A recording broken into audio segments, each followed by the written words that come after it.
Vous savez la raison pour laquelle la plupart de personnes n'arrivent pas à sortir de la peur, de passer à l'action. Vous savez, il y a des choses que nous devons accomplir. Et tout le monde sait qu'il y a des choses qu'il doit accomplir.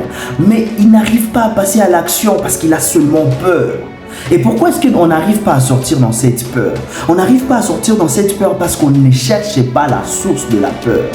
La peur peut venir de différentes sources. Ça peut venir des paroles négatives qui ont été prononcées par des gens pendant très longtemps et nous avons fini par y croire. Ça peut venir d'une culture dans laquelle nous avons vécu. Ça peut être une circonstance que nous avons traversée, ou ça peut être l'origine, la vie que nous avons menée dans notre famille, notre origine, l'endroit où nous sommes nés. On pense qu'on n'est pas valable, tout cela. Mais je vais vous dire une chose. Qu'on vous dit presque toujours, les paroles d'autres personnes, les circonstances que vous avez traversées, même l'endroit où vous êtes né, ne peuvent pas définir votre capacité à poser des actions pour changer les choses autour de vous. Mais c'est une chose qu'on vous dit souvent. Une chose très importante que j'aimerais vous dire, vous ne pouvez compter que sur ce que votre Créateur vous dit. Pourquoi est-ce que je mets cet aspect important dans cet enseignement d'aujourd'hui? C'est parce que je donne toujours un exemple à mes étudiants en disant ceci.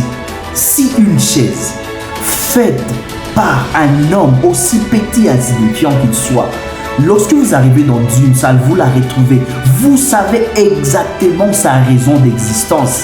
Si elle a un objectif, si elle a un but, si elle existe pour quelque chose et qu'elle a été créée par un homme, à combien plus forte raison, vous qui avez été créé par le Créateur, par Dieu, qui vous a créé, qui a créé l'homme, qui a pu créer une chaise qui a une raison d'existence.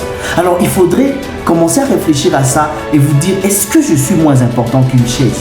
Vous avez une raison d'existence. Et la peur ne devrait pas être un frein pour vous. La peur devrait être une opportunité pour vous de comprendre que vous êtes humain et que vous avez une très bonne raison maintenant de passer à l'action. Parce que la peur nous montre nos limites, mais la peur nous montre aussi que nous avons maintenant plus de pouvoir pour aller au-delà. Parce que d'autres personnes arrivent à faire au-delà de ce que nous faisons, même avec la peur. Parce qu'on chasse pas la peur de sa vie, on la surmonte, mais on la garde. Surmonter, c'est monter au-dessus. On monte au-dessus de la peur, mais on continue à avancer malgré cette peur qui nous arrive. Alors, réfléchissez sur ça. Ça pourra peut-être vous aider à découvrir votre raison d'existence et surtout à vous aider à poser des actions même quand vous avez peur. Que Dieu vous bénisse.